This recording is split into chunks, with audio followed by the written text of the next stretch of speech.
Hello, I'm Marcus. And I'm Nick. We are working class nerds. Cue the intro.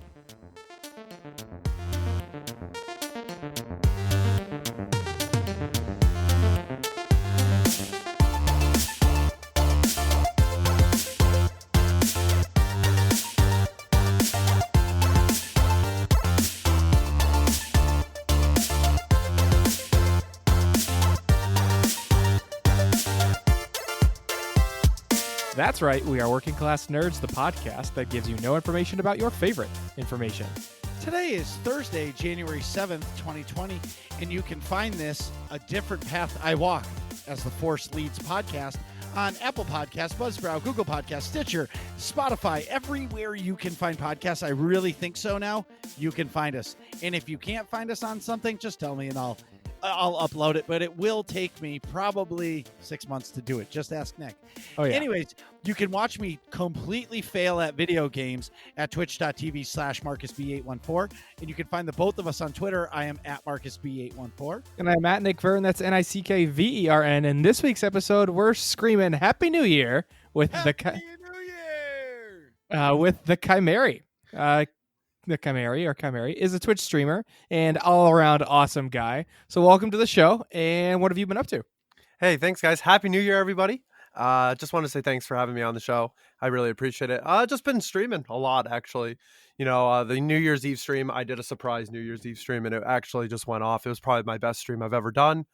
It was wicked awesome, and the community has been super great. But other than that, just working and, you know, doing my SWTOR stuff.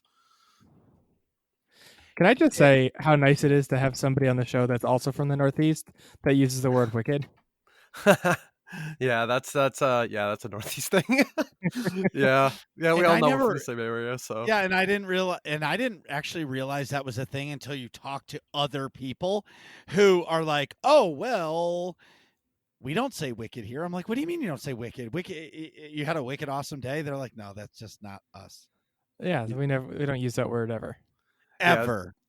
Yeah, it's just kind of in the vocabulary. You don't even think about it when you say it. You're just like, yeah, that was wicked or something. Just something like that. Just a Northeast thing. I often use it like as a substitute for the word very, just like intensely something. Yeah. But Marcus, what were you going to say? No, I was going to say, so you mostly play SWTOR, I know, when you stream, but do you play any other games?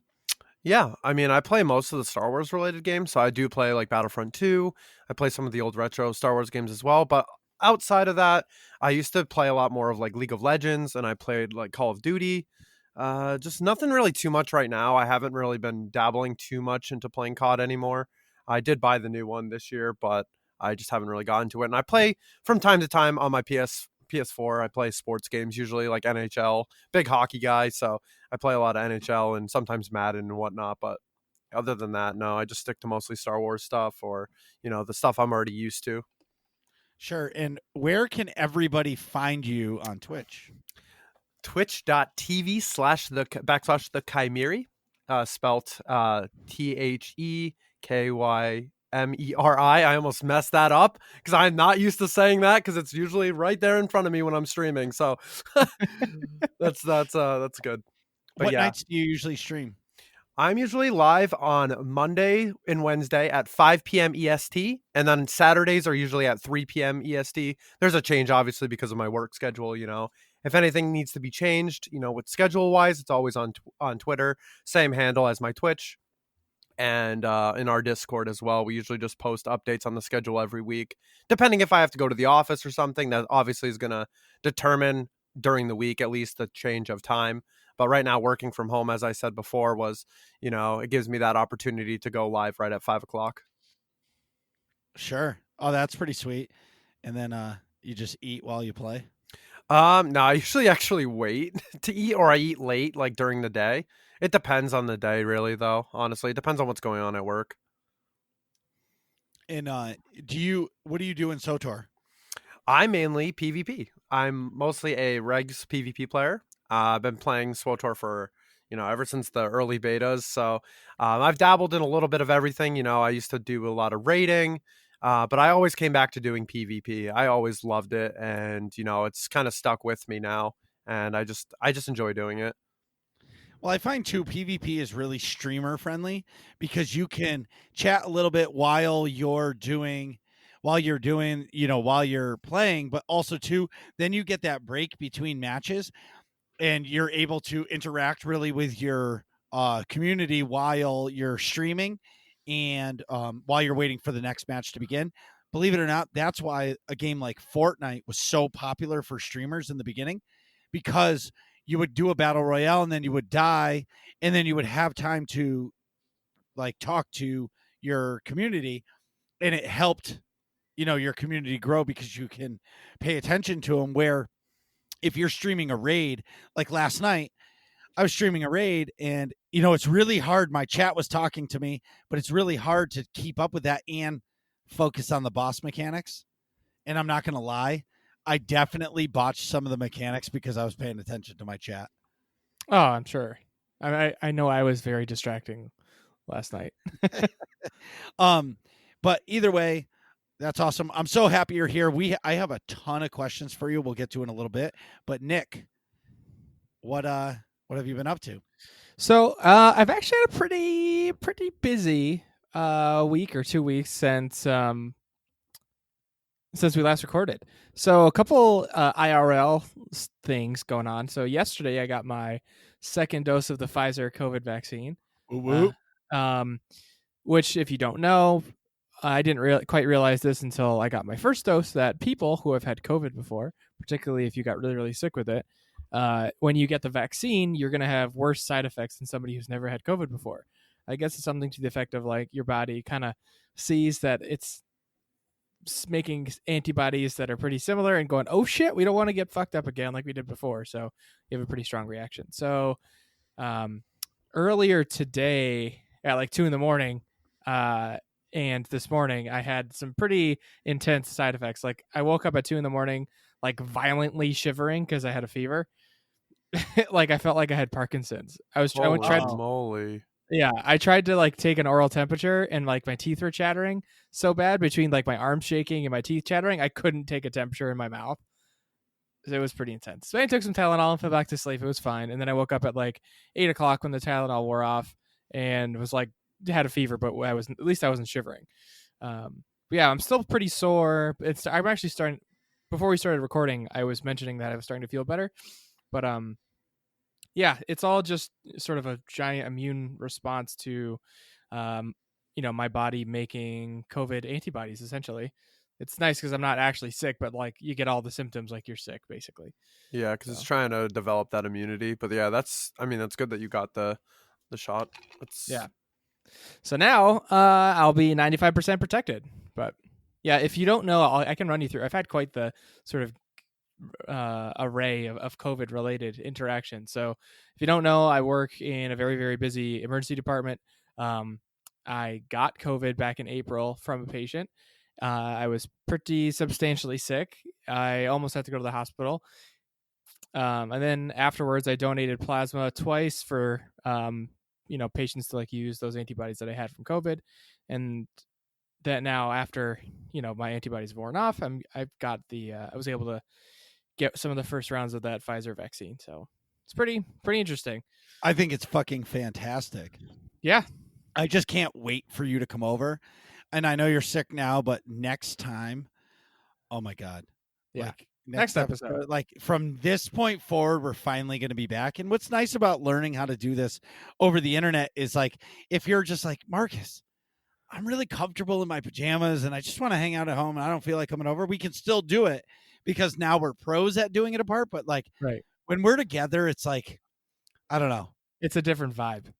You definitely feed off of the energies off of each other. And that's something I used to do when I was recording videos with a friend like a long time ago. Was it would be always a constant, back and forth between us because we were actually together. If we did it online, the same sort of energy wasn't always there, because it's like that in-person energy that people feel. No, 100%. In the beginning, it was definitely because you could hear it in our intro where I was like, hey, I'm Marcus. And it would take like Nick like 3 seconds to be like, oh shit, that's my cue. But now, now we've kind of come full circle on it. And I would say definitely something that helps too is like the monsters and the G Fuels and all that stuff. Oh, definitely. Getting all amped. I am fucking amped. I know. So, continuing on with the IRL stuff. So today I got an official job offer for that research job I've been referring to. Woo woo. Nice, congrats. So I will no longer be in the super chaotic emergency department, and it's like a little bit more money, but nothing too crazy. But it boosts my PA school resume because I don't have any research experience on there. So this will fill in that gap, and also it's just like a big quality of life improvement. So like rather than 12-hour shifts and working every other weekend, this is just Monday through Friday, 8 to 5. Previously I had to like shuttle in and get to work like at least 20 minutes early if I wanted to clock on time. This I just park right in front of the office building, so it's definitely it's a big step up for sure. Well, and this is just screaming out like the red flag warning. Yeah. That extra money you're getting paid, whatever it is, even if it's like 5 cents an hour, Yeah. that's going to have to go to a gym membership because you're going from hustling in an emergency department to sitting on your fucking lazy ass, just typing in like, how are you feeling right now? Yeah. It's like, you know what I mean? Have you had any effects from the drug trial? I'm going to see Nick and he's going to look like, oh shit, I can't even think of that guy's name from that movie. Jabba the Hutt's like right-hand man at the end of the Mandalorian. Yes, exactly. Bib Fortuna. Bib Fortuna, yeah. It's Nick Fortuna. Nick, what happened to you? Nick, what happened? The research job got me. Yeah. At least he'll still be playing paintball. He'll be able to work some of that off. That's actually such a like invigorating sport to do. Like it's actually crazy how tired you are after doing that. You wouldn't believe it, but it's actually pretty nuts. Marcus used to play too. I don't know if you know that. Murder Town. Nice. Like if there was, and it's not an ego thing. It's kind of true. Like if I played 10 points, I would say 8 out of the 10 points. If you were running through my lane off the break, you were out when the point began. Oh yeah, Marcus was an exquisite off the break shooter. Yeah, that's because awesome. I'm fat, and that was all I had. He was that back line. He was that back liner shooting down the lanes. Yeah, right. That's the only there. We have a friend of ours. His name's Matt, and he's a big guy like me. And we were on separate teams once, and we always talked about that one time that we were going to be the fat guys that sat in the back bunker and just snapshot with each other to get each other out. And that one time in one match over these years that we actually got to do it, the fucker shot me in the boob. And I was so mad at him because like I wanted to beat him so bad because that's like forever bragging rights because it's never, ever going to happen again. And he still texts me, remember that time that we were snap shooting? Oh yeah, you don't remember it because you got shot out. But yeah, so when I stopped playing paintball, I completely packed on some of the pounds. Yeah. Because when you're playing paintball every weekend, even if you're not working out, outside of paintball, which you should be if you're taking paintball seriously, but like you definitely get worked. Like you feel whooped and your body is actually like, you're like exercising for the week on that Sunday. Yeah, a lot of times for sure. I love paintball, man. I could talk about paintball for a whole episode. Me too. Yeah, it's really cool. It's been a long time, and I've actually talked to my coworker about going again at some point. But obviously, we're waiting for everything to go, calm down a little bit. Everything is, I'm sure, as crazy. But yeah, no, it's a really cool thing, and that's what I noticed when I saw your profile at first, Nick. And I'm like, huh. That's funny. And of course you guys are, around my area, so I do know the places. So it's kind of funny. Yeah. If you do end up coming out to Matt's Outback, let me know. I'll be happy to get you in on some points or something. For sure. That sounds fun. But so in gaming news, I've been playing a pretty substantial amount of Call of Duty Cold War. I've been grinding through camos for my 2 favorite guns, the AK-47 and the Bullfrog. So I run a setup with both of them. So I'll have the AK with I think it's like a 3x scope or something. So it's a little bit further away. And then the Bullfrog with no scope and like all of the attachments to make it like as fast of a, what's the ADS? Yes, thank you. ADS is possible. And then like a 65 round magazine. So like close quarters, it's just pure spray and pray. And then yes. And then like if somebody's far away, I can use the AK to shoot them. I've run into a few times where like I've actually shot snipers that were already looking at me with it, which I'm pretty proud of. Yeah, the AK is legit in that game. AK is nice, but that Bullfrog's pretty sweet too. I haven't used the Bullfrog before. I liked actually my favorite thing that came into that game was the 74U. I Oh always yeah. loved that SMG so much. And I was like, you know what? Now it's time for redemption to bring it out, you know? Because in Modern Warfare, what I did was I would just take all of like I made like the no stock on the AK and I was like, here's my 74U. Here we go. We're going run and gun right up close. And Uh-huh. that's what I would do because I missed the 74U so much. And then when I heard it was in Cold War, I was really excited. So it's been fun. That's what I usually use quite a bit. Before so I splurged a little and I saw a cool, like, I think it was during the holidays, skin for it was like the rocket pack or something. So it was a skin for the AK-47 and then a skin for the Bullfrog, or blueprint I should say. And I hadn't unlocked the Bullfrog yet, but it makes them both look like rockets or something, like ICBM rockets. And originally I was using the AK with the AK-47 with the AK-74U as my submachine gun. So I definitely like that too. And then when I unlocked the blueprint for the Bullfrog, I ended up liking that more. So that's what I stuck with. But I think they're both really, really nice. You can't go wrong with either one. But I get shot a lot by the AK-74U. In terms of Call of Duty, I don't know about anyone else that's played, but typically I'm like a 0.8 kill death ratio kind of guy, like definitely under 1. But for some reason in this game, I'm doing ridiculously well for me. Like oftentimes my kill death is well over 1 most of the time, and I think my average is like a 1.21 currently. So I don't know if like it's the skill based matchmaking, it just happens to be working in my favor, or like it was just the Christmas noobs that I kept running up against recently or something. But I just seem to be doing really well, and it's like completely not my normal Call of Duty performance. It's But the game. So we've talked about this before. So you have Activision, which is the publishing company for Call of Duty, but then you have the different studios like Infinity Ward, and then Treyarch makes Black Ops. So Yeah. Infinity Ward makes the Modern Warfare series.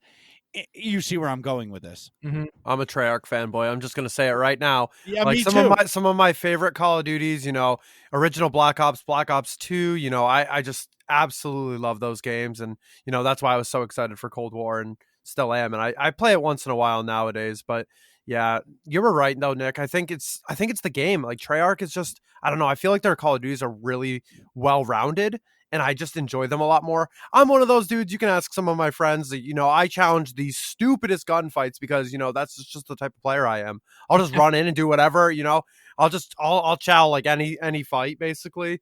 And Yep. yeah, no, it's definitely good to be back in the Treyarch games because I really enjoy them a lot. What I find for so I feel like I agree what you're saying, Kymeri, is that it's a well-rounded game, where I feel like Modern Warfare focuses on movement and the map quality, Mhm. versus Treyarch focuses on an all-around game. So like Cold War's maps aren't as good as Modern Warfare's. Absolutely not. I mean, who doesn't love Nuketown though? But like seriously, Yeah, but those it's are the map, throwbacks anyway, you know? right? Exactly. Those maps aren't as good as Modern Warfare, but I feel like the gameplay in Cold War is way better than Modern Warfare. And maybe it's the speed, maybe it's just the feel of it, but the Treyarch games are better for me as well. Yeah, so I think one thing too, and you noticed this with the Cold War, they had to add raid back in, which is a Black Ops 2 map, and because Yeah. people were really upset about the maps. You know, on launch day, I remember reading on like Reddit, people were really not happy with some of the maps, and they were like, "Wow, these are not Treyarch maps. Like, what is going on?" You know, so Mhm. I do understand that. I think Modern Warfare had the better maps on this round at least. You know, I Mhm. feel like they were a little bit better, but other than that, you know, I think the overall part of the games that I enjoy, like the gunplay, all that stuff, goes to Treyarch, in my opinion. I agree Yeah. completely. I think I remember reading somewhere on Reddit that Sledgehammer Games started developing Cold War or something to that effect and like made a lot of the maps. And then either Treyarch or Raven Studios or a combination of the two took over partway through or something and had to like sort of patch things back together. And folks were blaming Sledgehammer for the subpar like launch maps, if I you will. did hear that. I did see that same article I think you're talking about, that they were trying to pick up the pieces from Sledgehammer basically. Well, Because if you didn't know, Sledgehammer isn't actually making any more like Call of Duties. I don't think like specifically anymore, like under their own umbrella after World War II's disaster, so I mean, And what was the other one? Advanced Warfare. But I heard, I was They were watching a terrible. podcast today that I think AW2 might be the next thing. And I don't know if that's a true rumor or not, but like, I was like, oh no, like, but I think they're more with like Treyarch now. Like Sledgehammer got like absorbed, I think. I don't know really the exact specifics, but that's also what I heard, Nick. I heard the Well, same thing.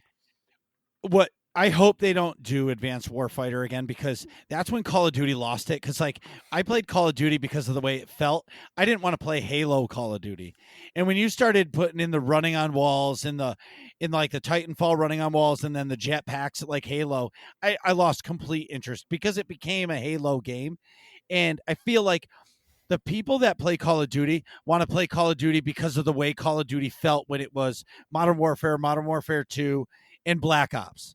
That's why they wanted to play it. They didn't want to play jetpacks. And I feel like that's when they got above their britches because they were following trends of all the other games and what they were doing. And they just didn't stick to, the one thing. The other thing I want to say about Call of Duty is I wish they would just come out once every other year. If they just focused for a whole year, 2 years on a game, and just sold map pack after map pack and updates and seasons and all this stuff, the game would be awesome by the end. And then they would start over with a new game and it would be 2 years. They would probably make more money. But maybe I'm wrong. Yeah, I'm not obviously not an economist or sort of game marketing person, but that seems like a good strategy too, because it gives you way more development time, to make it as super crazy polished as you want it to be. And I've seen players that play in the CDL, which is like the pro league in COD. I follow that pretty extensively. I used to be really big into Call of Duty, like back probably like 7 years ago, but Black Ops 2 mostly. And I was around for quite a bit of that. And, I see that they were like, oh, sometimes I wish we would have, more updates and maybe not a game every year, because sometimes it hurts. And especially if they're still like, if it's like a Treyarch game, they'll actually, fully go for the players, and they'll try to, work with all the players and stuff to make the game as perfect as possible. And obviously changing a game after every year and then having to, keep constantly having that rotation of change has been, quite a bit for players and stuff. Well, we've talked about the main issue right now is you're going to see it. So you have Call of Duty Warzone, right? Yep. That people love, and that's the Battle Royale. And now you have Treyarch, who now you're putting Treyarch's guns into Modern Warfare, but the game doesn't feel like Cold War. It feels like Modern Warfare. So now essentially you have two separate games running. So if you're really good at Cold War and then you go play Modern Warfare, it feels like a complete different game. So how do they fix that long term? And then, so is it only going to be Infinity Ward that updates the Warzone update?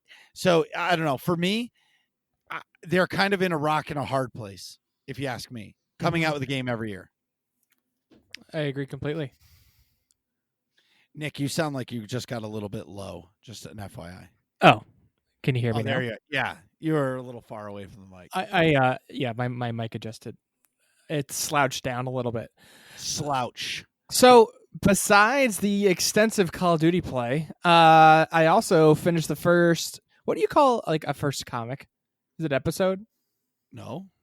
What's the first issue? Issue. Sorry. Issue. Sorry, I finished the first issue of the New High Republic comic. Hell yeah. Ooh, yeah, nice. I just got the book myself. I haven't started reading yet. The Light of the Jedi. I haven't read it yet. But... I also started listening to Light of the Jedi. I did not get the physical copy of the book yet. I probably will, just to have it. Good luck. Well, okay. Maybe not, but I'll probably just end up listening to it. But the comics I'm pretty pumped about. So I'm through Marcus, because Marcus is the resident comic guru. I'm completely a comic noob here. He got us each a copy of the first edition, which we're just going to wrap up and get graded and tuck away in a closet for years and years and years. And I bought the digital editions so that I could actually read it. But yeah, you got to do that with some of those comics. I mean, I wish I did that with the current Vader comics. They're actually so incredible. And that was actually not my first experience with comics, but one that really just grabbed me, and I was like, I need to read the next issue like so badly right now. After one issue after another, and I'm like, more please, thank you, come on, like give it. Yeah. So, other than for Star Wars, the Star Wars comics, the Darth Vader comic, was the best written comic ever. I have to go read that. And it's not because I'm a Star Wars freak. It's because it was so well written and it made you feel Vader's emotions as he was doing these things. And it just, oh my God, it was magic. Yeah, it was actually really incredible, and I'm so excited that was just out there, for fans, and it does, like you said, show Vader's emotions while he has to do these things, and he's definitely struggling. Like, it's not like he's just, oh, I'm the Dark Lord of the Sith, I'm just gonna kill everybody. Like, he's dealing with these emotions, like in himself, within himself. So yes. And Nick, what's awesome for you now is with that digital thing, like you can buy a comic for $4, but I think you can buy like the whole first, like the 10-pack series, and it'll be like $5. But like when you're at work and you're on break, you can read through a comic real quick. And then at the next break you do another one. Or if not, you read a couple pages and then it just stays on the page you're on. The digital comic is amazing, but I still want the paper copy. Right. You know what I did I thought was pretty cool is I put on like Spotify the Star Wars soundtrack while I was listening, or while I was reading, I mean, just to have like some sort of background to put me in that universe, I thought that was like a cool little atmosphere to have while you're reading. All I'm going to say is I'm glad I'm not the only one who does that, because I do it while I read the books sometimes. Like, I'll actually put that soundtrack on from Spotify, and I'm just like listening to all the, the John Williams scores, or like the Clone Wars scores or something. And they're actually just so incredible and nostalgic for me. But yeah, no, you're not the only one. Trust me. Yeah. See, I think for me, I've listened to a lot of Star Wars books via Audible, and on those they have like fully like fleshed out soundtracks and like sound effects, and Mark Thompson does all like the voices of the different characters. Yeah, the Audible books are amazing. Yeah, so like that is a dramatically more like fleshed out experience than just reading like text on a page, or like a comic with the illustrations too. To have like, so when I was reading the comic, I wanted a little bit of sort of audio to go with it too. Don't hate me. I haven't ever had an audiobook for Star Wars yet, because I prefer physical. The thing about that is I prefer physical reading. No, but I understand that. But the book is great when you're doing something else. I want you to. I'm gonna see if I can gift you a book on Audible. You need to listen to Heir to the Empire on Audible. Mark Thompson does it, and it's Luke, Leia, and it's not canon because it's the first Thrawn trilogy. Yeah, it is my by far favorite book of non-canon. And when you listen to it, like the way he reads it, it sounds like you're actually listening to Han talk, and you're gonna be like, "Oh my God, I'm never buying a physical book again." no, it's Marcus. No. It's Mark Thompson, or Jonathan Davis does an awesome job. Like the Bane trilogy. I didn't have any books to listen to, so I power listen to at work the Bane trilogy again. And man, Jonathan Davis makes you feel like you want obelisks all over your body. And you want to like slash everybody to pieces, and like, oh man. Yeah. Or anyway. Like the Darth Plagueis book. I think that's Mark Thompson again. Or Jonathan Davis. Oh, that's Jonathan Davis too. Well, the canon Thrawn trilogy is really good too. All of them are good, man. There's all the Audible audiobooks for Star Wars are great. But if somebody never listened to an audiobook before, in my opinion, the best audiobook to listen to for your first one is Heir to the Empire, because it's set right after Return of the Jedi, before this whole new canon. But it's all the voices of the people. Like Mark Thompson's voice of Leia is amazing. Luke sounds like that little baby farm boy sometimes when he has to. It's so good. Yeah, I'll definitely have to give that a try. I'm ashamed that I've never done that yet, because I've heard very good things about all the audiobooks, but I'm the type of person that when I'm listening to something like that, I'm taking a snooze, because I fall asleep to like people's streams and sounds, and like some nights I'll have rain sounds on, but I'm like that. That's kind of how I am. So if I'm just sitting here listening to an audiobook, I'm probably gonna have my face in the keyboard in about in like 20 minutes or so. Yeah, but well, so I do agree, but I listen to it while I'm like, you listen to podcasts, right? Yeah, I do. So like I'll do it like, well, I work in a shop, so it's different. So it's in my ear all day, but like you just listen to it and you may like not hear every word. So I can't sit in one place and just listen to an audiobook. No, I me feel like neither. an idiot I would- doing that. I'd Right. fall But asleep like I too. do it while I'm driving or this. Sometimes an audiobook will take me a month to finish because, you know, I might not be in the shop a lot or whatever the reason is, but sometimes I'll blow through it in, you know, a couple days. It Mhm. just depends on what you're doing, and you'll find that time because if you listen to it, you're going to want to listen to it or play PvP in Star Wars and not obviously not be streaming, and you just turn the sound down because you don't really need sound, and you can just listen to the audiobook while you play. I'm telling you, once you listen, you're going to be like, oh my God, what has happened to me? Yeah, I'm probably doing that after the podcast. Just saying, I'm just gonna grab something. Sorry, my money's going to Audible. Peace, guys. Yeah, exactly. I don't blame you in the slightest. Anything else, Nick? I think that was everything. That was a lot. Yeah. So, Marcus, how's it going, and what have you been up to? So I'll start with the High Republic stuff. So I have pre-ordered every book. I got 2 copies of the kids' book because 2 kids. They actually came with really cool fucking stickers, and the kids want to take the stickers off, and I won't allow them to because I'm like, no, then the books aren't going to be worth anything later. Yeah. But I've read the children's book, which is a really, really, really light version of Light of the Jedi book. So I think that's pretty cool that I'm reading the actual adult novel, but the kid novel, like the kid book, is just basically a really, really dumbed down version of it, Mhm. which is pretty cool. The other thing is, so I have been reading the real book. I've read 2 chapters of the real book, but I'm on chapter 7 of the Audible book. And people are like, "Why are you doing both?" Because I find that sometimes when I read a book, I'll I'll hear something in my head that I don't notice in the audio version, and because I've been waiting for this moment for a long time, and since I have gotten there's been no new Star Wars for me other than the prequels, right? Like the sequel trilogy was old people that they were telling a story of. Mm-hmm. The prequels were a story that was never told, right? The sequel trilogy was just a continuation of Return of the Jedi or Right. later on. You know what I mean? So I feel like it was a new story, but it was an old story Yeah. where I like getcha. the prequels were like the beginning of it, and that story was never told. This is something that is completely new. And for me, hearing some of the things they're saying about, you know, the Outer Rim or the way the Jedis are and like the Jedi trials and all these things, it's like, whoa, that's pretty cool. Oh, that's pretty cool. I've heard of this Prime. You know, spoiler alert. I can't. Screw it. They talk about Bantha, like the Bantha tank fluid. Like, I didn't know where that came from, but now I do. Yeah, that was the biggest thing about the New Republic, or uh, is the High fact Republic? that the High Republic. I don't know why I said New Republic. I don't even know what I'm saying anymore.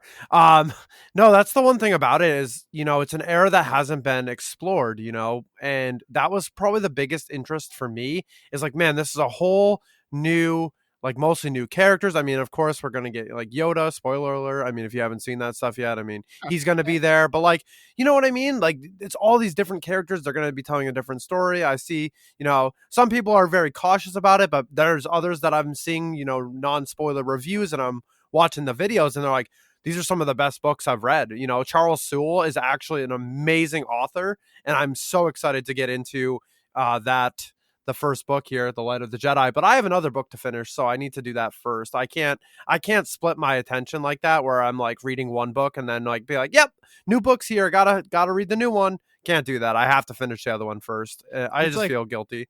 it's like watching 2 intense drama series at the same time. You know, you can't like watch Game of Thrones and Peaky Blinders back and forth. Yeah. No, Yeah. so I do agree with you. But the thing that is really catching my eye, and you have your haters, right? But what I like is this might just be another Shadow of the Empire, right? The Shadow of the Empire series was it was comic books, it was a book, and it was a few things, and it never went anywhere. But I think what Disney has woke up to is that you look at Marvel. Marvel comics came out in the 60s. They fleshed out what works and what doesn't. In my opinion, Disney is going to take this. They said already that all of these stories that they take are going to commence to one, that are all connected, and they're going to amount to one moment, right? Mm-hmm. And if that's the case, look at like the Marvel for 10 years. It ended with it.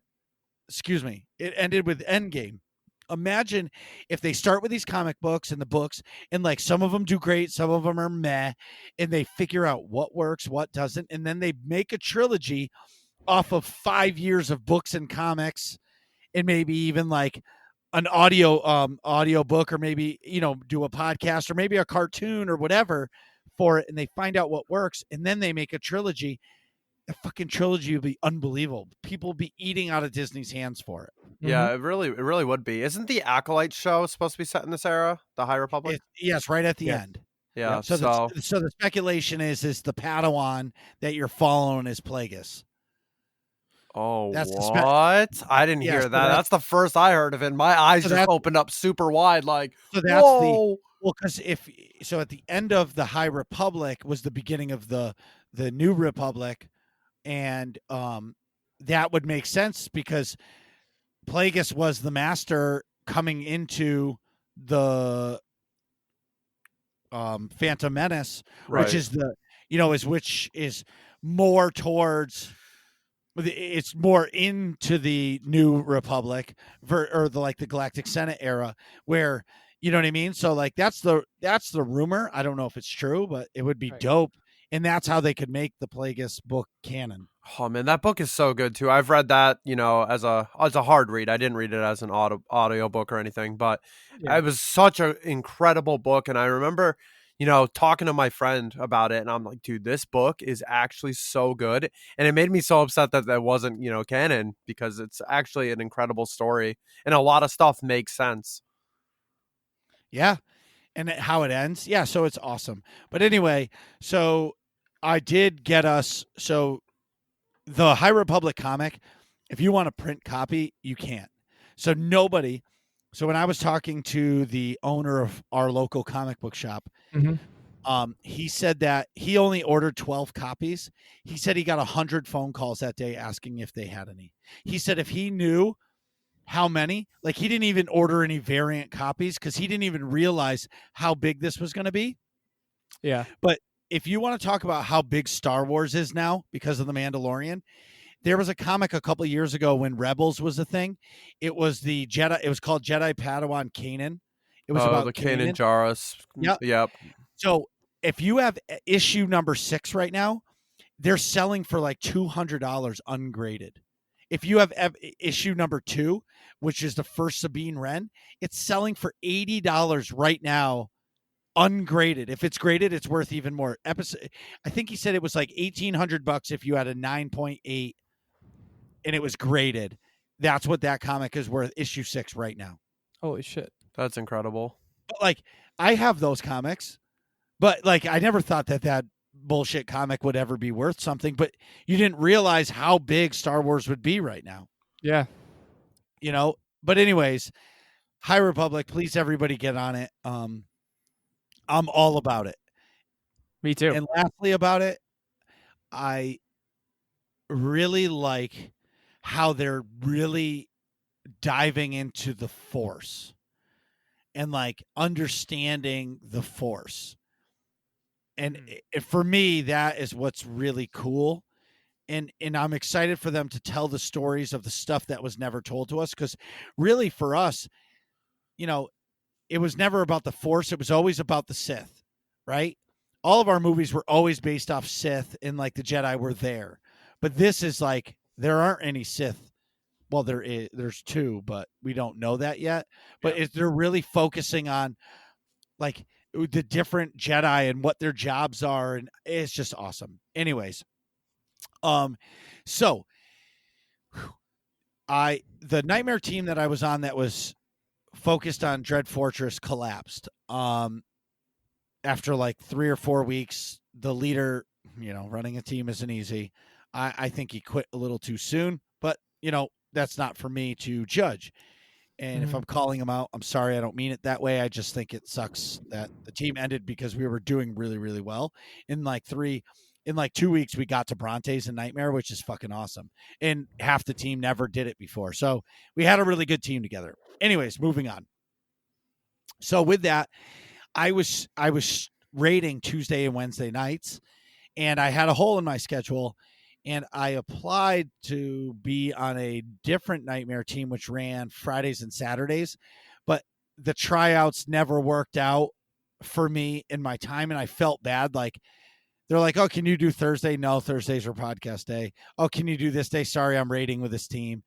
And so I couldn't try it. So I let them know that, like, look, I'm really sorry I can't. So now I'm raiding Monday, Tuesday, and Wednesday nights. Monday night is a Fortitude team. It's an awful team because it's on the pub side. But, yeah, exactly. Thank you, everybody. You all feel my pain, but it's with Lawrence Guild Fortitude. We're doing hard mode Ravagers, which is really sweet because I have not cleared that yet. And then we've taken the scraps from the Nightmare team that ended, and I'm saying the scraps, the players that were left over, and we've created a new team, and we're actually doing hard mode Duxon as the first op, because I haven't done it, but the mechanics are really good and it's current content. So it means your gear has to be different than the old stuff. So it's really fun. This week we did 2 days and we got to the mutant Trandoshans, or better known as the Power Rangers, which is pretty sweet. That was really fun. But the first night we cleared red, which, if you're a Working Class Nerds veteran, we announced red on the show with Matt Pusevich and Eric Musco when they were on the show last. Yep. And they talked about it. We got a screenshot of the boss, and it was codenamed Blue because they couldn't actually announce the name of the boss, which is ridiculous to me, but whatever. Anyways, Star Wars always did that stuff. They always hid their, even in the movies, the Blue Harvest, all that stuff, just gotta hide it all. Yep. And then, so I'm going to dog on BioWare a little bit. So this past stream was my second time trying to do the Shroud of Memory.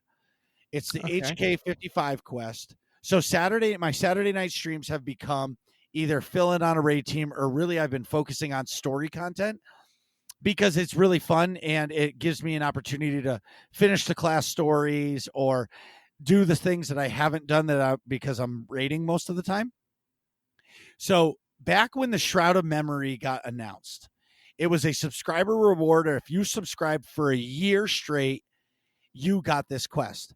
I didn't subscribe for the summer of that year because I got married that year. So I missed out on this quest by 2 months. Right. And so I remember emailing BioWare like, dude, I got married. I'm so sorry. Can I prepay those 2 months that I missed and I'll just get it? And they're like, nope, sorry. Move along, kid. So it was on sale on the cartel market back around Black Friday. So I purchased it, but I purchased it on my smuggler. That's the, Gunslinger. That's the pub side version, right? Yeah. They both are. Yeah. It was smuggler. Yeah.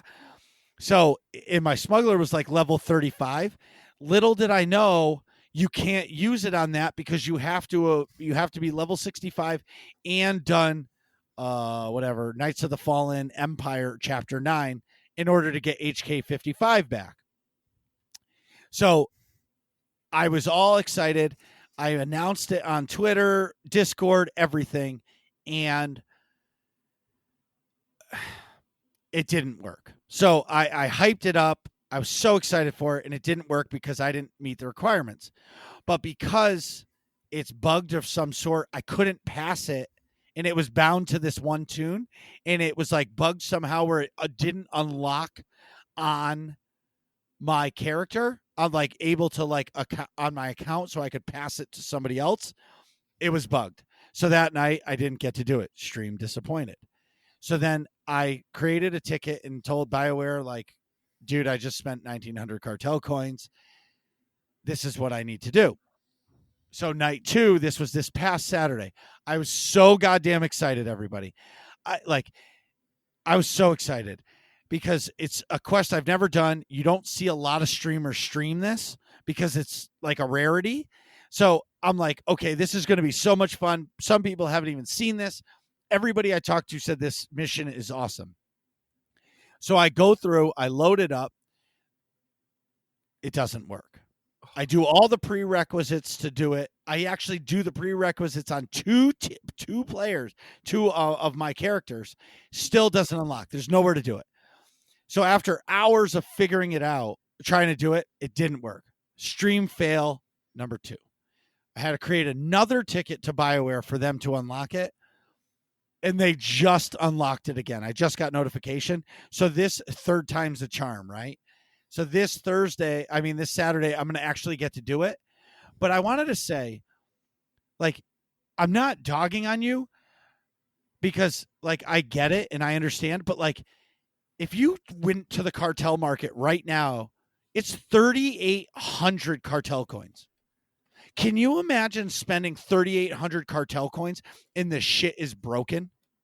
Like, to me, that is unacceptable. Yeah, that's a good point. You know what I mean? And like, what I don't understand, and I don't understand game development. I never pretend to. I build cabinets for a living. How does that shit break? And how are you not fixing that? Because when I went on to the Reddit was going bananas over it, saying, yeah, this shit's been broken forever. Wow. Like, how is that possible? How do you have an item that's for sale that is constantly broken? Can you imagine being a player that's not me, that just spent all their cartel coins because they've been saving for a goddamn year of cartel coins to get it? Or maybe they got it for a Christmas present and they unlock cartel coins and they can't even play the goddamn game. And it takes 3 days for the customer service team to get back to you.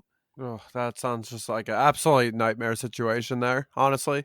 Well, yeah, and I'm a BioWare fan. I'm just saying that, like, so the positive side is I'm going to get to do it this Saturday, but that's 3 Saturdays of planning. So now when I do a Twitter post to get my community hyped up for it, they're going to be like, dude, you've said that for 3 weeks in a row. I'm not actually going to show up because it's not going to work. Right. Wah, wah. Also, too, last thing is, Nick and I haven't even mentioned this to Nick yet. Nick and I may have a new idea for the podcast coming up. So if you're listening, my suggestion, join our Discord. Moving on. In SWTOR news, it's really quick. Chris Schmidt said in the Theory Crafters Discord that the season whatever ranked PvP is going to be 13. Whatever it is. Mark is like couldn't be bothered with PvP. Well, no. Hold on, I'm gonna read it. Please hold while Marcus uses his Google skills. He said it will be announced in a blog post in the next couple of weeks. I'm not sure if they are changing. The team is still working on it. Basically, they're saying that the season's ending. It's coming soon. So if you're a ranked PvP player, and this is coming straight from Kogus, keep playing because the season's going to be ending soon. So if you want to hit your tier rank, get on it. Also, too, Life Day has happened in the game. So snowballs have been thrown. People have hugged thousands of Wookiees, cartel market sales. And then we got a bunch of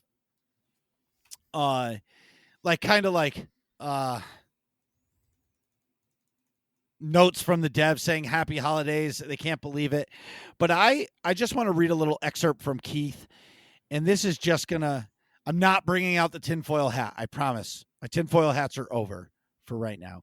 But he starts off, it says, happy 9th anniversary to SWTOR, blah, blah, blah, blah, blah. I have a ton of memories, and this year is no different. Almost a full decade, and so much has changed. But a lot hasn't. No, I'm not talking about the bug you reported 5 years ago. We have some major plans coming for our 10th year. I almost can't wait to start telling you what's up and when you'll get involved, along with some really cool underlying changes that I think you'll appreciate. Y'all will appreciate. Stay healthy, be safe, enjoy 2020, but now we're 2021. So officially we're in the 10th year anniversary of Star Wars. So I think I would say probably March, we're going to start to hear about whatever that 10th year is, in my opinion. Yep. So in the meantime, I think we're going to be getting that story of that Flashpoint, whatever it's called, not Echoes of Vengeance.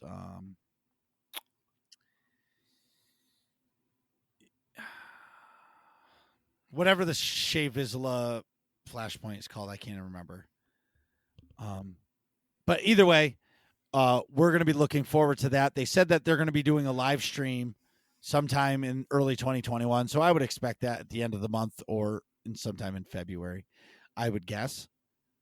Kind of like a welcome. Maybe like a mini peek into the roadmap, possibly. I mean, it's an option. I mean, I think that's what people want to see, especially 6.2 didn't start out too hot, honestly. Like everything was going on with the bug and the flashpoints and all that good stuff, So I think people really want to hear what they're going to be doing for the 10-year anniversary. Obviously, a huge year for the game. That's a huge thing. If you would have told me 10 years ago that I'd be still playing SWTOR, I mean, I don't know. I love the game that much. Let me just put it that way. So. No, I agree. I think it's going to be big. Yeah. So either way, it's good. So in AIE news, we've got AIECon coming January 22nd through 24th. And the description reads, a long, dark winter is upon us, and what better way to spend it than with friends online, announcing the first ever AIECon. This will be our first attempt to put together a weekend of, quote, games convention style. A weekend of games convention style side activities a bit outside the usual in-game events we hold across our divisions. So the AIECon for winter 2021 is scheduled for the weekend of January 22nd through the 24th. The leaders of the event tracks are hard at work pulling together plans and finalizing details. So yes, this is all subject to change, but here's when you can likely expect.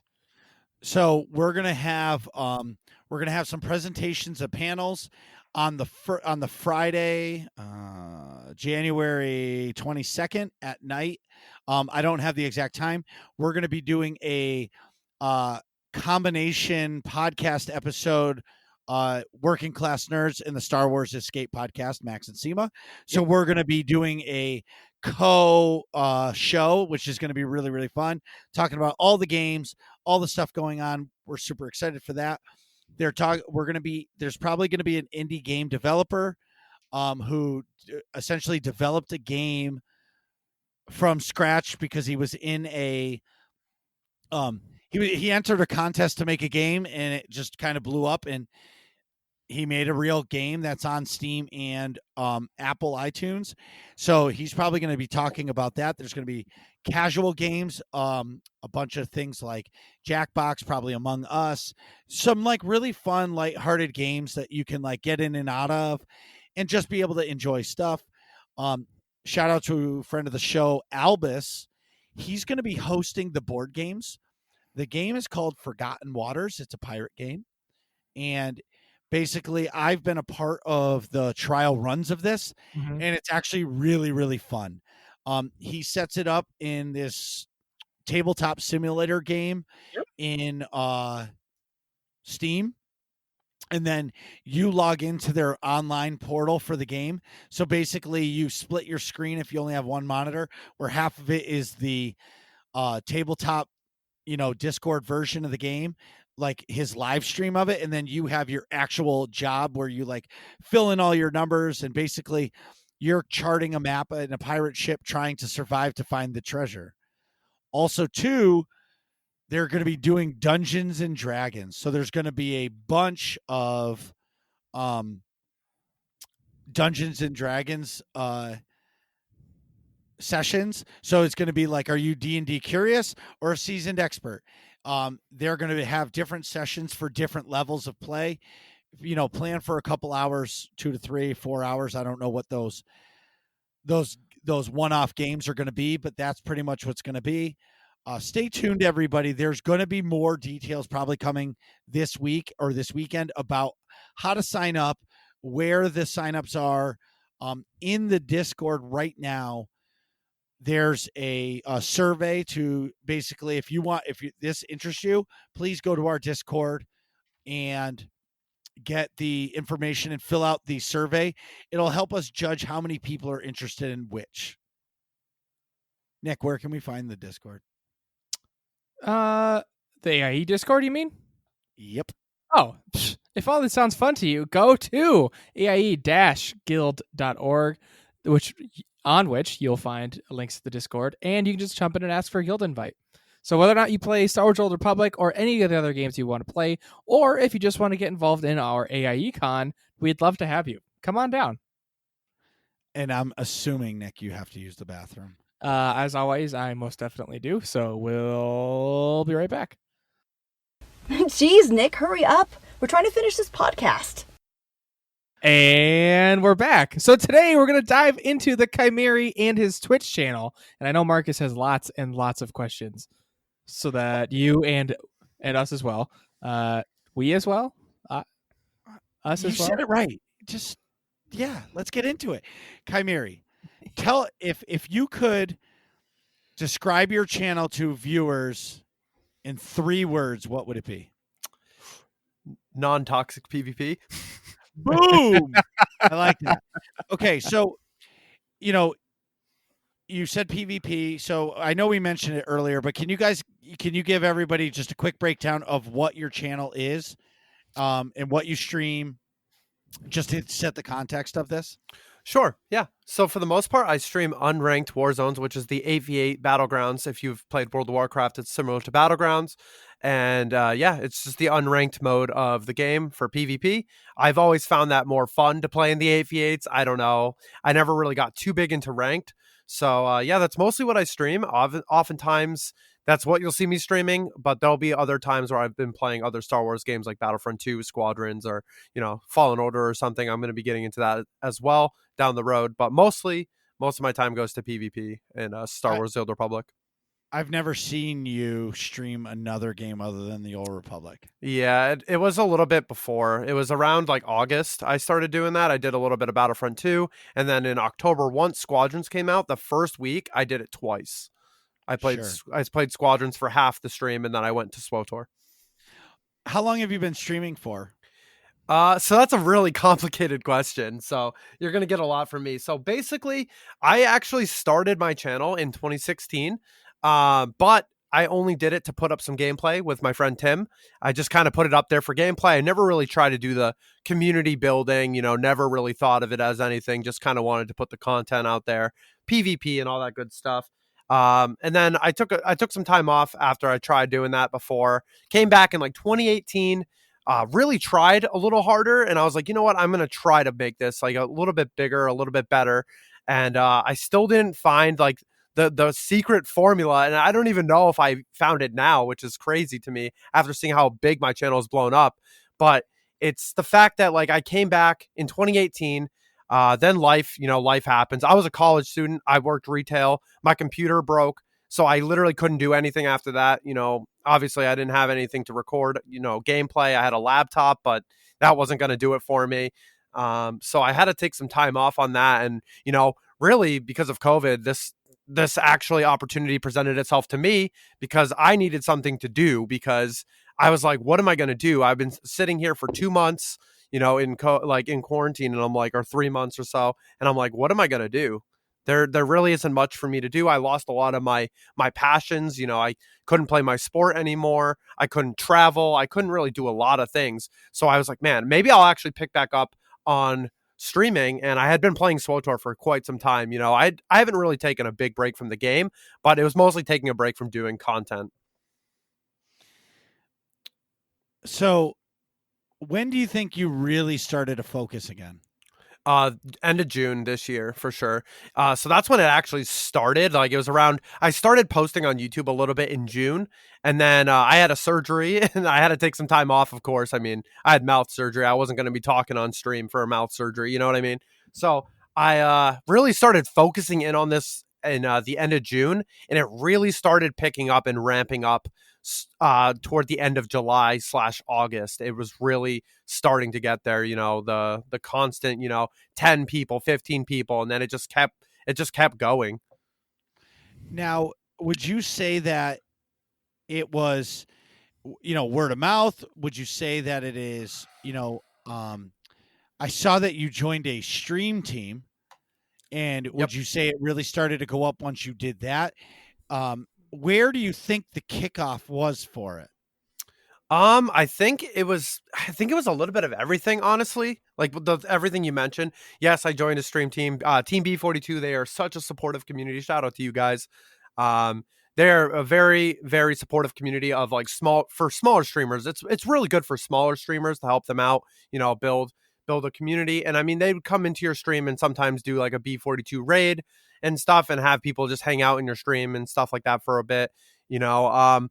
I think it was also word of mouth and just networking, because I was friends with like some of the other content creators, and it kind of, started to get out there, there's someone different. Like I'm a positive PvP streamer, positive in the community. Marcus, I get super hyped in streams. So, like that energy is so contagious that I think people literally just gravitate toward that. And I think once that started getting out there, on Twitch and on my YouTube channel, when I started doing the stream highlights, it really started to, pull together fully. I agree with you. And what is fun about your stream is you've tapped a market that I think that not a lot of people have. So instead of, I'll use myself as an example, and I'm not at the level of a streamer that you are, but what I'm saying is when somebody follows me, they're just following me. You've made it so that when somebody follows you, they're following you and your family. And hearing that, welcome to the Kymeri family, it makes you feel like you're one, like I'm sitting at the dinner table with you. Or when Nick and I are sitting down for Christmas dinner on a normal non-COVID year, Right. you feel like it makes me feel like we're sitting there with you and you're welcoming us into your family. You know what I mean? Yeah, exactly. So that's actually the big thing is, I get these messages a lot, in DMs or even in game. It's happened. People are like, oh my God, I love your content, Kymeri. You're such a positive influence on the community. And I just love being in your community and all this stuff. And of course that leads to, yeah, you're right. Like when everyone follows, welcome to the Kymerian family, appreciate it a lot. Like, and then I have the tier 1 subs, whoever has a sub to my channel has the welcome emotes, and they just spam the welcome emotes, just to make people feel welcomed into a community. And especially in an environment like player versus player, as we know in Star Wars: The Old Republic, can be quite, toxic at times. So, I mean, it's something that I really tried to push for and to build a community around, having a positive group of people to be in the streams and, in our community. Another one is when you're streaming and, even when you're tired, you still log in and you still do a stream, right? And it's about being consistent. A lot of people that I see, if you're consistent, people know that, okay, he's streaming on Mondays, Wednesdays, and whatever other day. They know those days are your days. And when you're consistent at that, you get people that retain and that enjoy coming back to your show. So I'll give an example. I hate Star Wars: The Old Republic PvP. I think it's terrible. If you're going to play PvP, let's play Call of Duty, right? But I watch your stream because I enjoy the show of it, not the content. Does that make sense? Yeah, I actually got that like last week. Someone was saying, we're here for you, not the content. And that hit me at like a level where I didn't expect it to hit me after the stream. I just sat there and I'm like, holy moly, like that's kind of the amount of what we've been able to do with the content in the streams. And you're absolutely right. It's about consistency. And I've been told this on multiple accounts of being super consistent with my streams. I barely miss, and if I have to reschedule or move something, it's very clearly stated somewhere, and people will know that. And I never, I always feel guilty. Trust me, I'm a guilty person. I hate letting people down or making it seem like, oh, I don't want to be streaming on that day, but that's never the case. I just always, want to make sure people know what's going on if I have to change anything. So Sure. And so watching your stream grow from, we're going to call it 0 to hero, right? So when you go from, let's say the five viewers, right? When you're streaming for 5 people, it's, in my opinion, it's hard to get that next group of people to come in, because when you click on Star Wars: The Old Republic and you're new and you don't know anybody, right? And you're looking at it and you're seeing, okay, somebody named SWTOR has 83 people watching it. Somebody named Sith Lord Brit has, 20 people watching. This Kogus person has 60 people watching. It's hard for a viewer to click on somebody's screen that has 5 people watching, right? Right. Yeah. You want to, because a lot of people look at the numbers and say, well, that must be a really interactive community, or there's something the streamer is doing that, makes people want to be back and in their channel. That's right. So I want to talk a little bit about this stream team. Can you tell us what a Twitch stream team is? Because believe it or not, until I saw it on your screen, I didn't even know what it was. Yeah. So basically it's usually one person. It could be a group of people. In this case, Team B42 is Benda. Benda 42 he's the main streamer. Like, he is a partnered Twitch streamer. Awesome guy, very friendly. I love that group. And I do like hanging out in their streams when I get the chance. Sometimes I don't because of Star Wars or work or whatever. But yeah, so you get to join a stream team, and what it does is basically they can invite you to the stream team, right? And that's basically what it says. It says team and then the thing under that. And it's usually a place to help, other streamers, like people like-minded wanting to grow their streams, maybe someday get that partner goal, or maybe even just small goals. Honestly, Marcus, the biggest thing for me was small goals.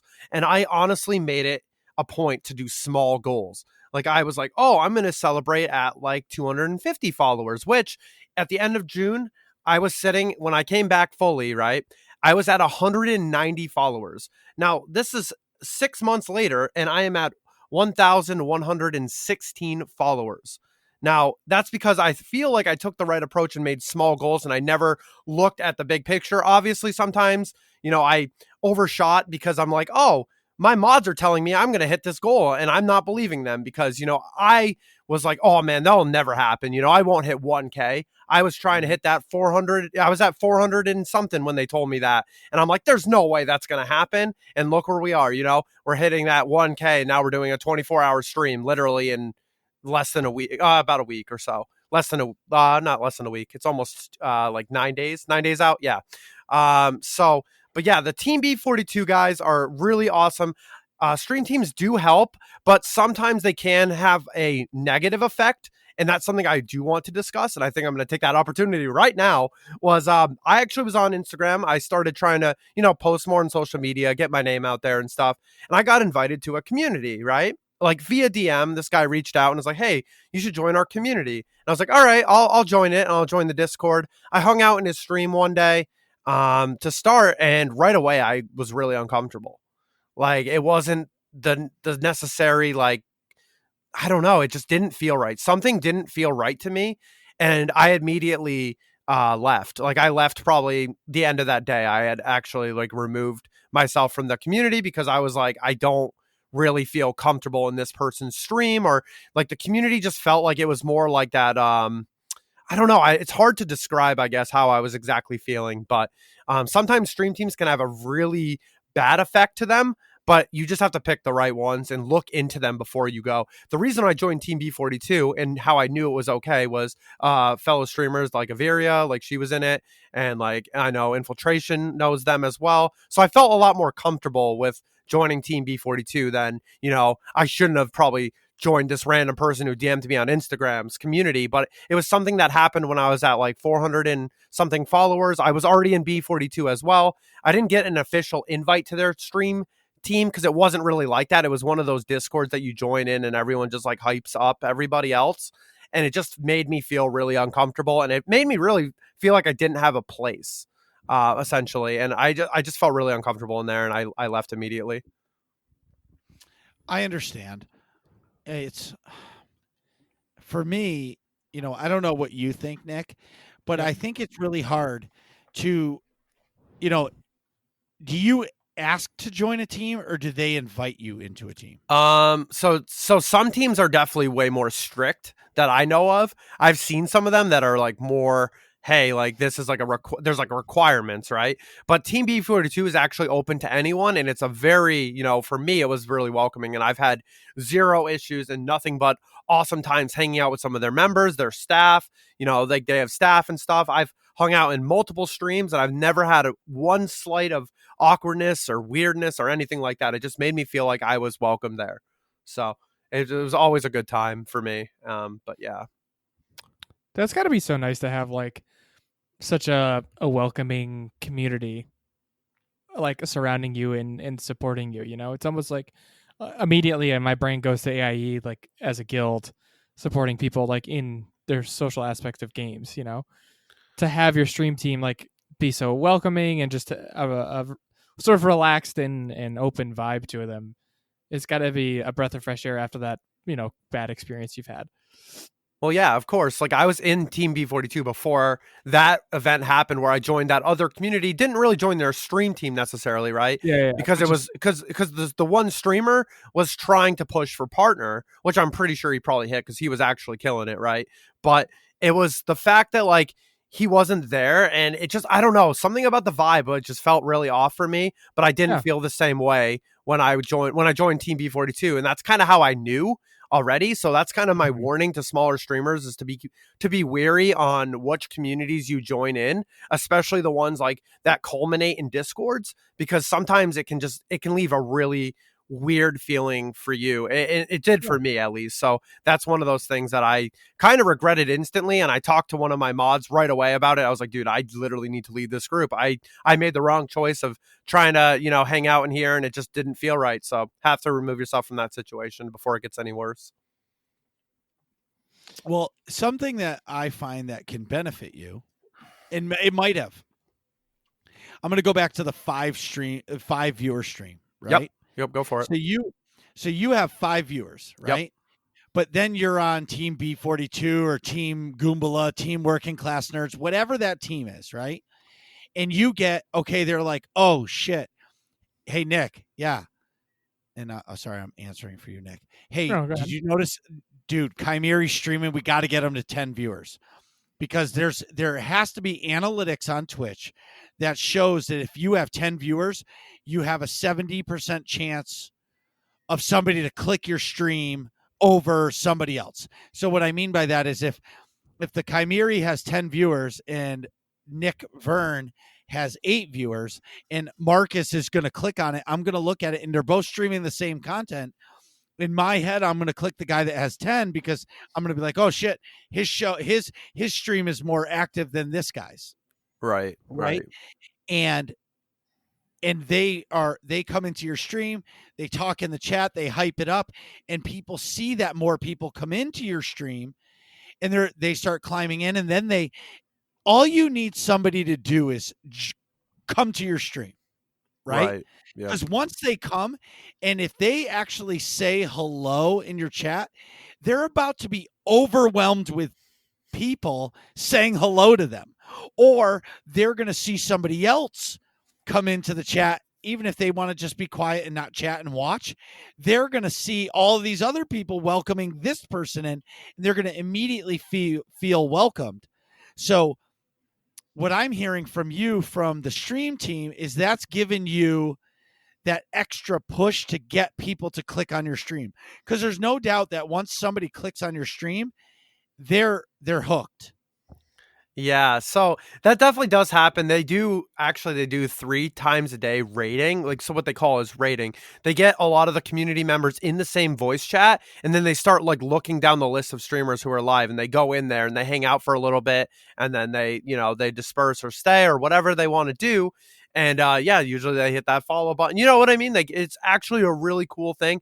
I should be in a few more raids myself. But it's really cool, and it definitely did help, initially. And like you said, those 5 viewers, and I remember those, that wasn't that long ago for me, right? Like I was sitting at like the 5 viewers, and I'm like, you know what? Like, and I started getting these constant people coming back in, so like it started out with, the set people that were there, that original 5, and then it kind of doubled. It was 10. And then all of a sudden you just kept going because people were hearing about the streams and really liking the content. Of course, like you said earlier, word of mouth, social media postings, and myself, big thing I love to do is networking, right? You've seen me in other streams. I'm constantly with other creators, wanting to, talk to them and be around them. And, of course, you got to show that love back. Of course, last night, Marcus, with you, I had to show you that big love in that raid because I really wanted to show you my support. And of course, for having me on the podcast today. So, but yeah, no. And I mean, cause I know what that can do. I know what those raids mean to people, that aren't there yet. Like, you know what I mean? Cause it did happen to me, right? Like there was people that raided me, and then, it got people to look at my stream. And like you said, as soon as that happens, there's people in the chat and boom, they're hooked on it. And that's exactly what I think happened to me for the most part. Well, I'm gonna, I can actually play this out because it happened, right? I made your night. Yeah, and it's not an ego thing, right? It's the truth. So last night, I think I was sitting at like 7 viewers, 6 or 7 viewers, which are pretty much my regulars. I call them like, those are like your immediate family, right? Yeah. Those are the guys and girls that are always there. They always chat. You have your one moderator, Kogus. He's always in my channel. Like, that dude is like, he's like my lifeblood for my channel right now. You know what I mean? He's always there to help me, and he's helped me build it to where it is today. But then, Kymeri finishes his stream and he drops 37 people into my stream. Now, I'm in mid-raid. You see this happen, and if you've ever watched my stream, I go fucking bananas, right? Like, I go absolutely wild like I do on this show, but like even more animated because it's live. Yeah, right.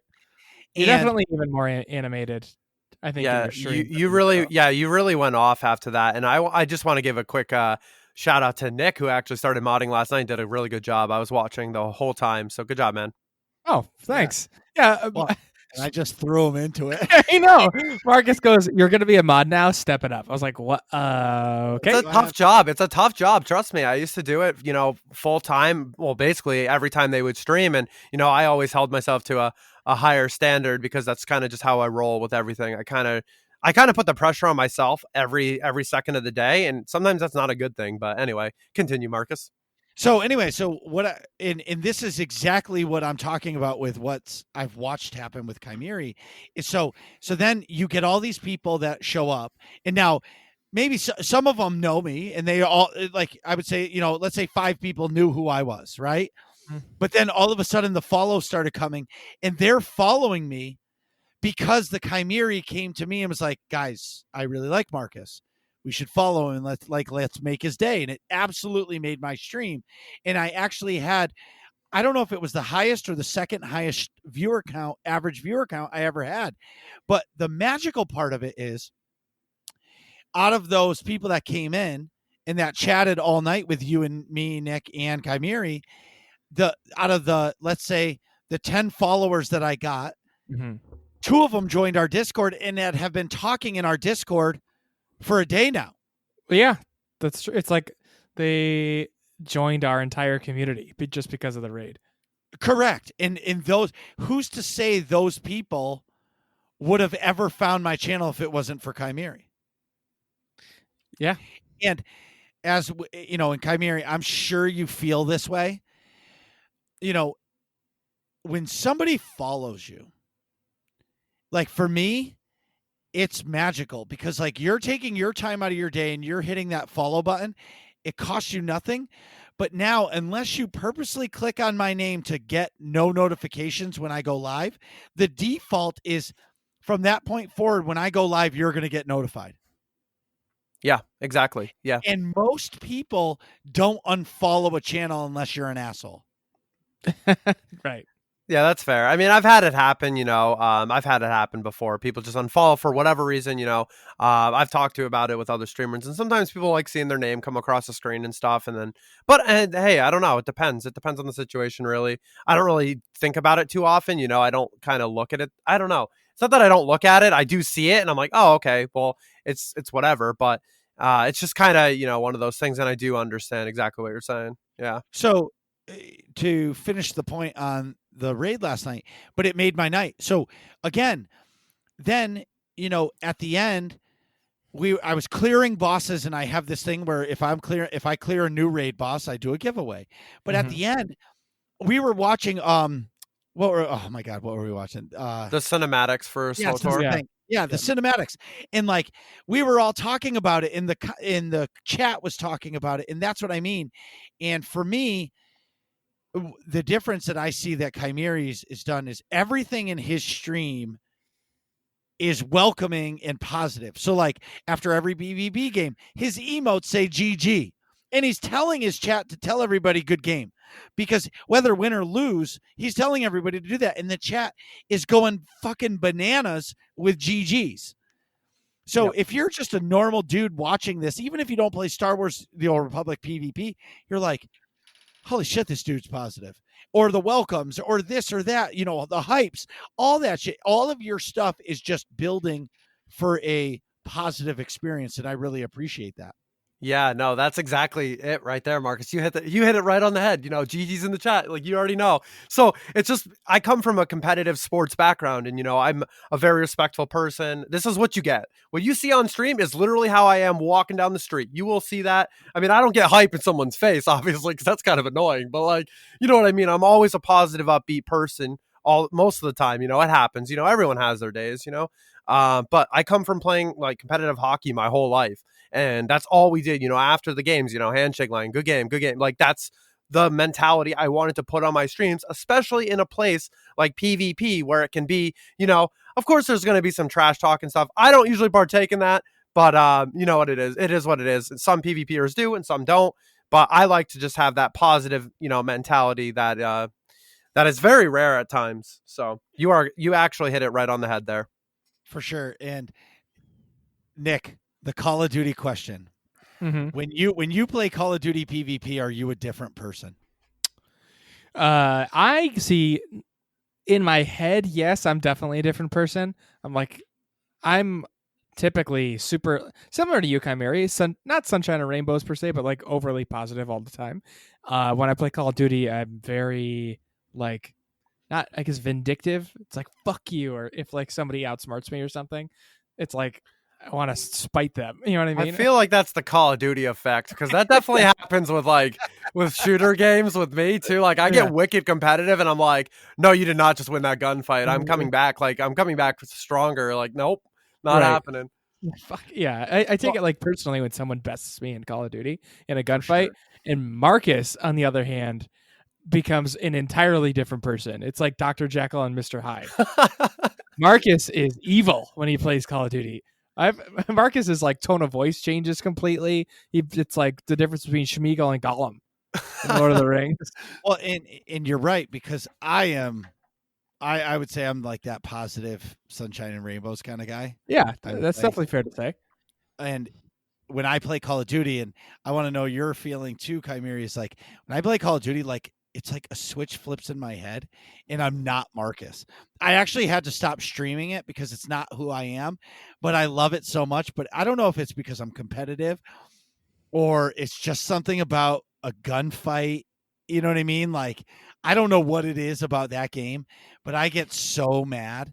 And I wouldn't even say mad, but like, like the things that come out of my mouth, like Nick just laughs at me, right? Yeah. And for like, he'll be like, Marcus, are you all right? Dude, I'm fine. This fuck face just shot me from halfway across the map. How did he even do that? And you watch the kill cam and you're like, the guy didn't even hit me. And clearly he did, right? Yeah. Or oh my God, I lose my shit. It's like when a Jedi like knight gets tempted and channels the dark side of the Force. You know what I mean? Yeah, just like Ezra touched the Sith holocron, yeah. Same kind of. That's like what happens to Marcus when he plays Call of Duty. The Call of Duty is his Sith holocron. I literally call it the Call of Duty effect. It's seriously a true thing. And I mean, I get like that too, of course. Like, I'm not as like gung-ho about it, but I do get pretty hyped when I like win a crazy gunfight or something. Again, I grew up on playing, I played from one of my first online games was an actual shooter game. It was back on the PlayStation 2, SOCOM 2. Like SOCOM. I love that game to death. That was my first real ever experience online. I played game battles. I did like everything back then, and that kind of carried over to when I started doing Call of Duty more. I actually stayed in that competitive scene and all that stuff. And of course there was times, getting that hype, and it definitely is the Call of Duty effect, or even like another game. Like I play Rogue Company too. That's another game I also play with some friends. And I get so hyped when I challenge a crazy gunfight and I win. I'm just like popping off. But like that's what you see in my streams when it happens in PvP. Not so much as often because it's not as flashy in my opinion in SWTOR, but like in those type of games you can be a lot more flashy in what you're doing. So the it shows, right? So two more things before we can we're done grilling you about your channel. So the I heard on your stream that you're going to do a 24-hour stream. Yep, that is correct, because we hit 1K followers, and I made that decision on a stream when I had under 500 at the time, and I was just planning on doing a 12-hour at 500-ish or whatever it was. And I was like, if I ever hit 1K, guys, I'll do a 24-hour stream. And then it got clipped, and then it was just kind of in the back of everyone's mind at that point. And when I hit 750, that realization kind of clicked in really fast, because I did a 12-hour stream for 750.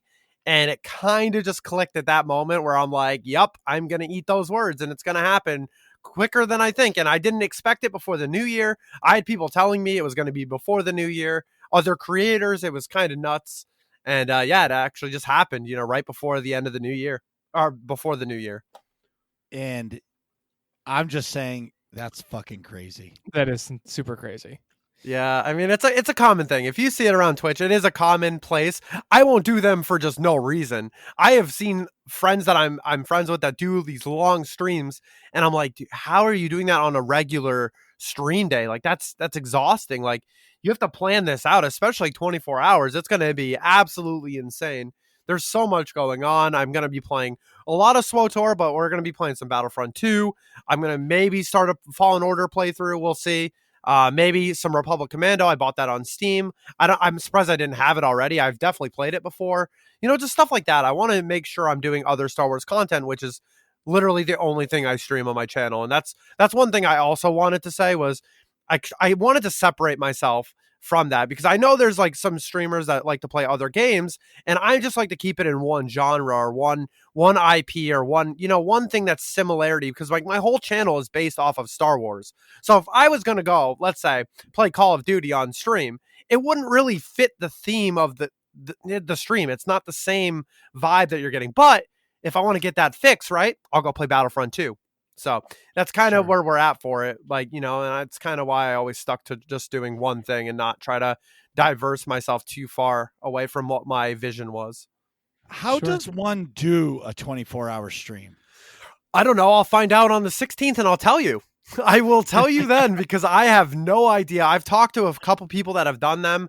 Definitely. I took a half day on the Friday before, and I took the Monday off after, because I am going to be hanging out a little bit on that Friday evening, but then I am going to sleep, because that is at 8 a.m. EST. I am starting on that Saturday, the 16th of January, for a 24-hour live stream, which we're going to be doing a bunch of giveaways as well. So it's going to be really hype for the community. I don't normally do too many giveaways, except for like hype moments, like I did some on New Year's Eve. That was kind of like a hype thing, but like my normal streams, I don't usually give things away. Because I want them to be special when I do them, in my opinion. And that's just kind of how I've rolled with it all. So like the 24-hour stream, it's going to be hype, because we're going to be having all that stuff going on. Plus the fact that I'm going to be live and sitting in front and in this desk and chair for 24 hours. Of course, I'm taking breaks. You have to take a dinner break, food break, stretch. You gotta get out of the chair. You're not going to sit here straight for 24 hours. There's no way. It's just not going to happen. Ask that. Like, what do you give yourself for a break. Obviously you're probably not going to take an hour break. 20 to 30. Yep.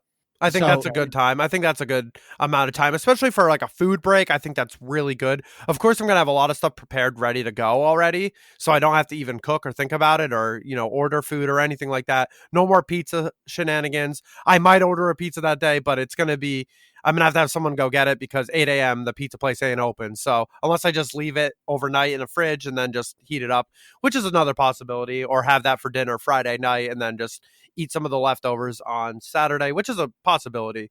But it's definitely making sure you stay hydrated, you have snacks, some energy. I drink G Fuel. I am a huge advocate for like non-carbonated energy drinks. I do also love Red Bull. If anyone hasn't known that, I do adore Red Bull and G Fuel more than anything.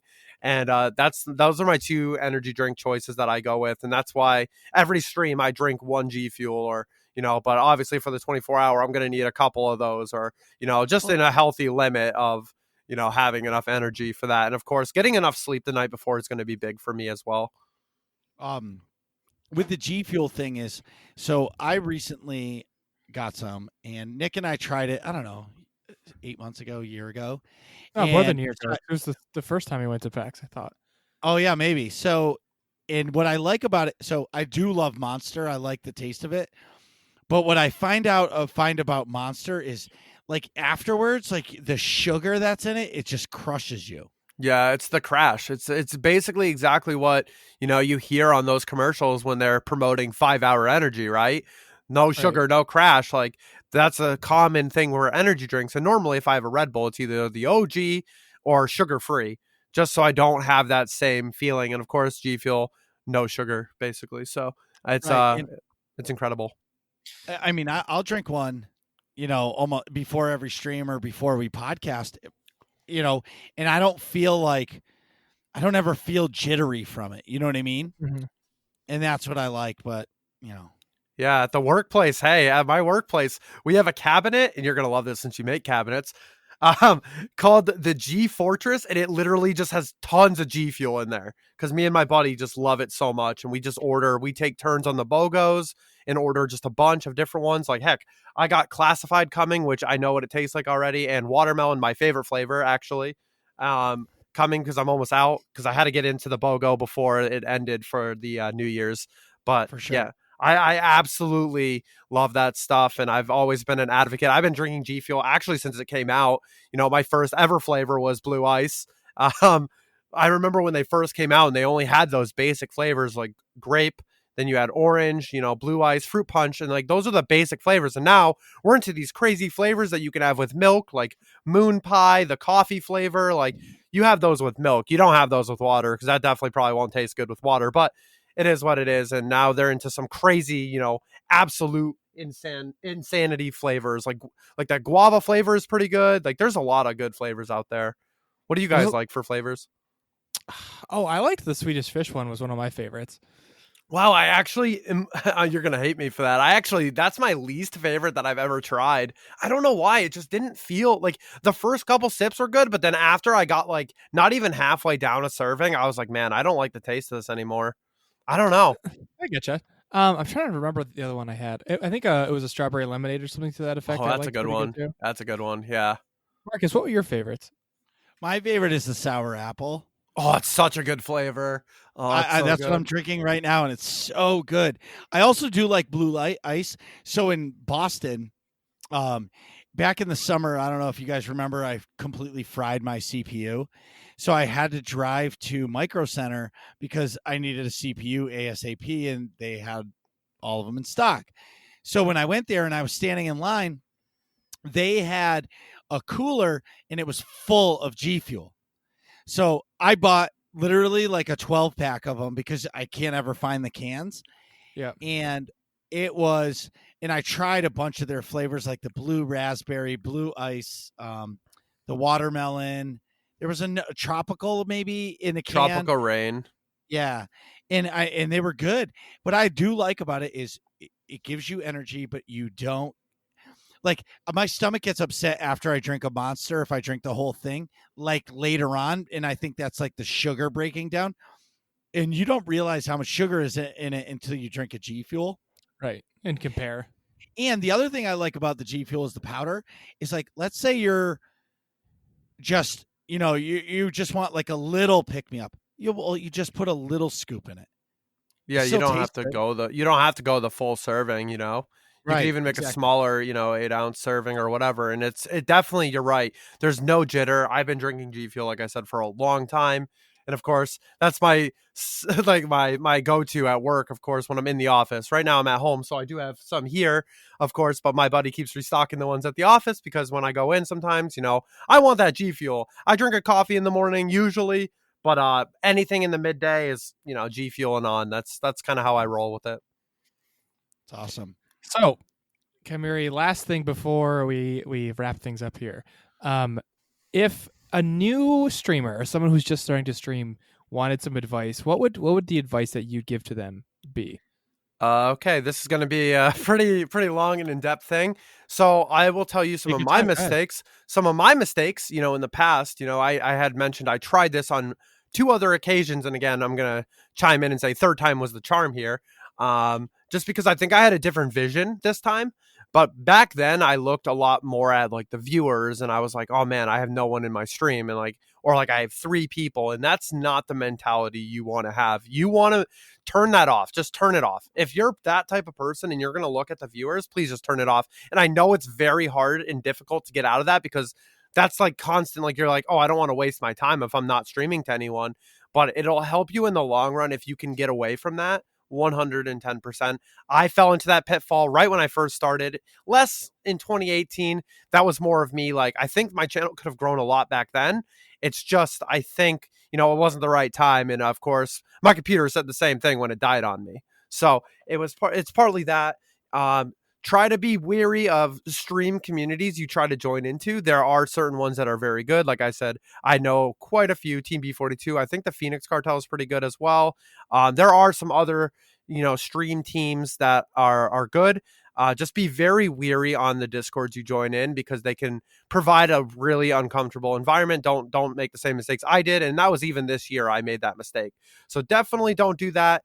Honestly, have freaking fun. That's like the biggest thing I can tell you. Stream what you want, have a good time, and just do whatever you want and whatever your heart desires because that's when you're going to have fun doing it. Don't force yourself to stream a game or don't think you're entitled to streaming Fortnite because it's one of the popular games or don't stream WoW because it's the most popular MMO. I'm not saying don't do those things. It's just making sure you have as much fun as possible while you're streaming, and because it's at the end of the day, it's about you. And that's one thing I learned really early on this time coming back was I was making the stream focused about me. There is another thing you might notice in my streams is I don't use Discord. Even if I'm playing with people, I don't talk in Discord. And there's an actual reason for that is because one, you can't control what others can say, and of course as the streamer you are liable for that. So you have to be very very cautious of that. And two, because I wanted to keep the main focus of the stream about like the channel and myself, because that's exactly what it's about. Sometimes like I feel like it's more of a distraction with other people talking and stuff like that. Sometimes it's good and sometimes it's bad. I just chose that for myself and I felt like it really helped with my success and it helped me build my brand. And that's kind of the other aspect of it is try to go for a brand. Once you start hitting those like follower numbers, like I'd even say 10 to 15, start trying to rebrand or make a brand. Make sure you have like a logo and it's uniform all the way across all your platforms. I felt like that was a really big step for me. And something that I've been, I did for a while. Like, I have the Togruta. That's actually a Togruta I have in game. It's based on Ahsoka, of course. She's my favorite character. So, so yeah, it was based off that with my two favorite color. My favorite color is teal and like mint green. So I had those sabers and I kind of wanted my character to reflect that and my logo to be that, and of course my emotes also are uniform to that. I have a couple different ones here and there, but yeah, no, it's definitely about consistency too. Be consistent. Try to set yourself on a schedule if you possibly can. I know sometimes it's really hard with life and things happen, but being very communicative to your community is the biggest thing you can do and be like, hey guys, sorry, I can't stream tonight. I mean, heck, in August, I lost power for a week.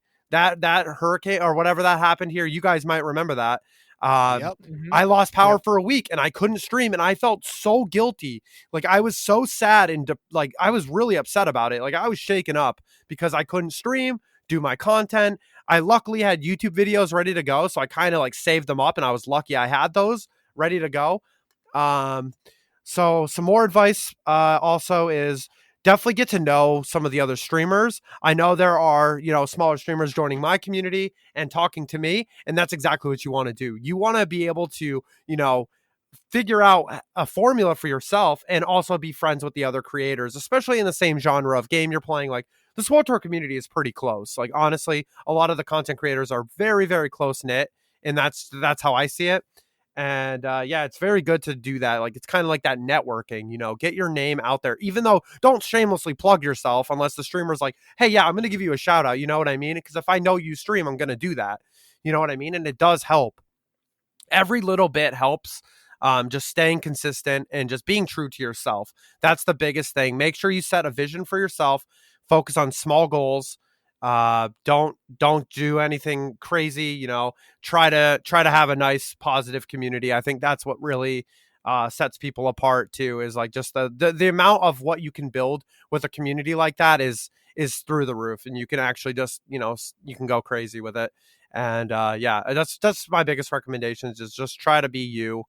And just enjoy what you're streaming, because if you don't enjoy streaming, then do not force yourself to do it, because you're not going to be happy in the long run. And that's, often a common issue I see is people try to stream stuff, but they're unhappy with what they're streaming. So just do what makes you happy. What are you guys talking about in here? Find out next episode of Working Class Nerds.